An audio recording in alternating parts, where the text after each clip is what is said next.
बीते कुछ सालों से हमारी धार्मिक भावनाएं बहुत ज़्यादा आहत हो रही है। डॉलर के प्रति रुपया, बुरे दिन के प्रति अच्छे दिन और इंडियन न्यूज़ मीडिया के प्रति हमारा सम्मान, ये सब भी आहत हुआ है। मगर इन सब में जो सबसे इम्पॉर्टेंट चीज़ आहत हुई है वो है हमारे रिलीजियस सेंटिमेंट्स। कभी मूवीज़ से हमारी धार्मिक भावनाएं आहत हो रही है, कभी एडवर्टाइजमेंट से हमारी धार्मिक मान्यताओं को ठेस पहुंच रही है, और अब तो एक लड़की किस कलर की बिकनी पहन रही है उससे भी हमारी धार्मिक भावनाएं आहत हो रही है। मतलब महिलाएं कपड़े उनकी चॉइस के पहने, लेकिन कलर अब भी हमारी मर्जी का हो।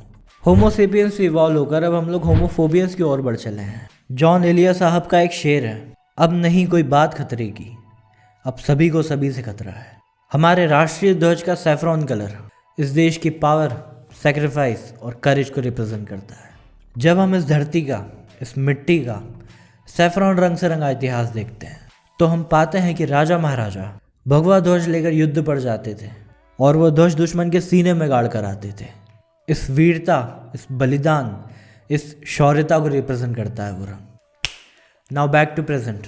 हाल ही में रिलीज होने वाली एक बॉलीवुड मूवी के एक सॉन्ग में डांस करती हुई एक्ट्रेस के बिकनी के कलर से हमारी धार्मिक भावनाएं आहत हो रही है। वीर और वीरांगनाओं का ये देश कितनी मानसिक विकलांगता की ओर आ चुका है। एज ए नेशन हम उस महानता से कितनी धर्मांधता की ओर आ चुके हैं और बढ़े ही चले जा रहे हैं। ये वीडियो उस बारे में किसी गॉड, रिलीजन या फिर सेक्रेट चीज़ को डिसरिस्पेक्ट करना या फिर इंसल्ट करना कहलाता है ब्लास्फेमी या फिर इश्क निंदा।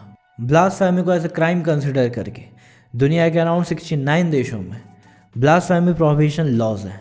कुछ देशों में फाइन्स है, कुछ देशों में प्रिजन सेंटेंस है, कुछ देशों में डेथ सेंटेंस है और कुछ देशों में कोर्ट तक बात ही नहीं जाती, मॉब लिंचिंग हो जाती है। जितना जाहिल, गरीब और कबीलाई मानसिकता वाला देश होता है उतनी कठोर सज़ा होती है ब्लास्फेमी की।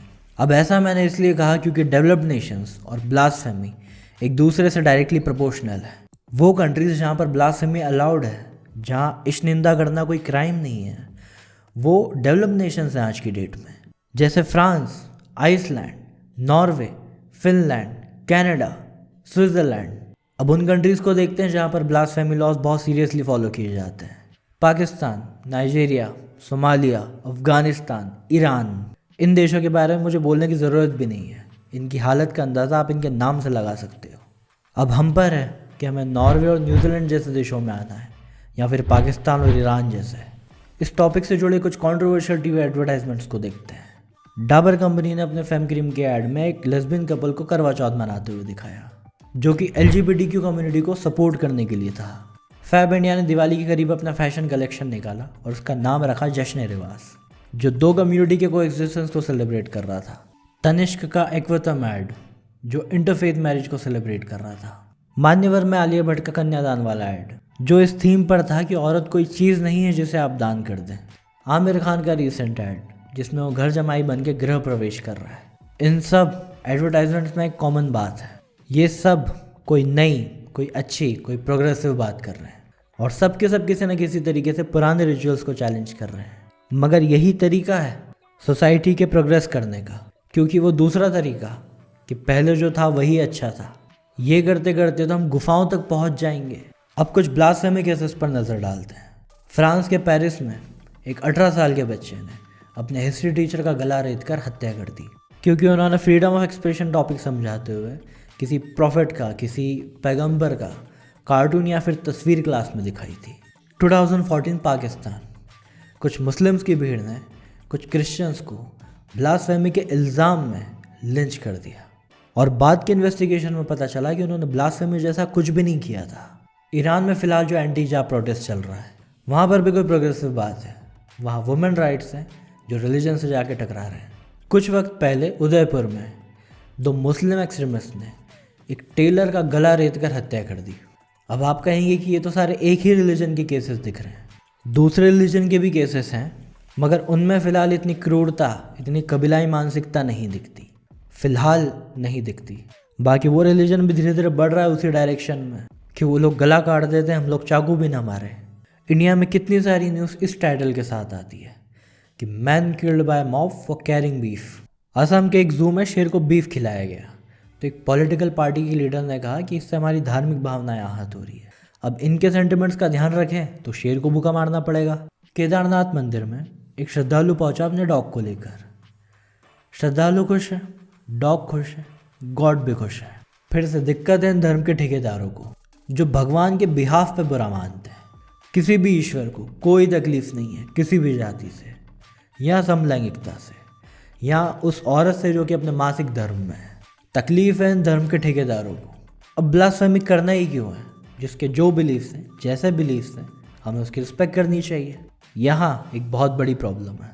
आपका फेथ ये भी हो सकता है कि आप हर महीने बहुत गरीब लोगों को खाना खिलाएं, और आपका फेथ ये भी हो सकता है कि जो आपके फेथ में फेथ ना रखे आप उनकी जान ले लें। अब चूंकि फेथ में कोई बाउंड्रीज नहीं है, लिमिटेशंस नहीं है, रीजनिंग नहीं है, लॉजिक नहीं है, कोई रिलीजियस सेंटिमेंट्स को अपनी पर्सनल दुश्मनी निकालने के लिए यूज़ कर सकता है, करते ही हैं। कोई रिलीजियस सेंटिमेंट्स को वोट बैंक की तरह यूज़ कर सकता है, करते ही हैं।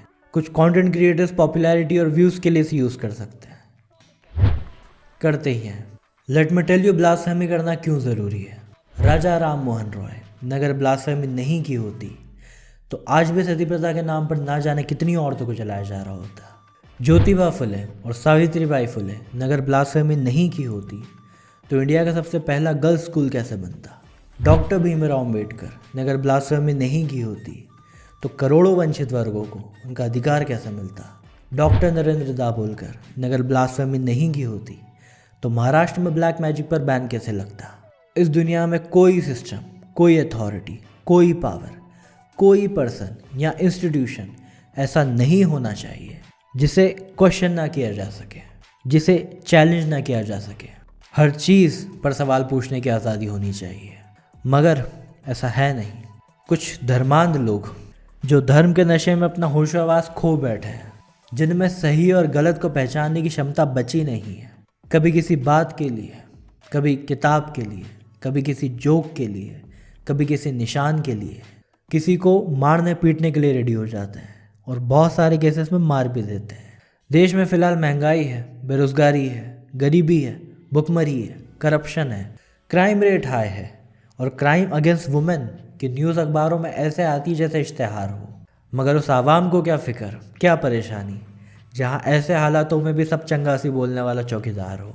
तो अब आते हैं इस वीडियो के सार पे। फर्स्ट, एक आज़ाद देश में आपको जो भी बिलीव्स रखने हैं आप रख सकते हैं, बस ध्यान रखिए कि आप आपके बिलीव्स किसी और पर ना थोपें। सेकंड, आपके बिलीव्स का मजाक तभी बन सकता है जब वो झूठे हों, खोखले हों, नकली हों। थर्ड, किसी को बेवजह या ज़बरदस्ती ही किसी के रिलीजियस बिलीव्स को इंसल्ट नहीं करना चाहिए। और ये भी कोई ज़बरदस्ती नहीं है कि किसी के रिलीजियस बिलीव्स को आप रिस्पेक्ट करें। क्यों करें रिस्पेक्ट? हो सकता है बहुत बेवकूफ़ी भरे बिलीव्स हो सामने वाले के, जो ज़्यादातर टाइम होते हैं। बेस्ट वे है कि इग्नोर करो। जिस कंट्री में रह रहे हो वहाँ इन चीज़ों को लेकर जो भी रूल्स हैं वो फॉलो करो। अब हम इंडियंस कितने रूल्स फॉलो करते हैं ये आपको पता है, बाकी आप समझदार हो। ऐसी और वीडियोस देखने के लिए चैनल को करें सब्सक्राइब। बाकी रूल्स का ध्यान रखना, ठीक है।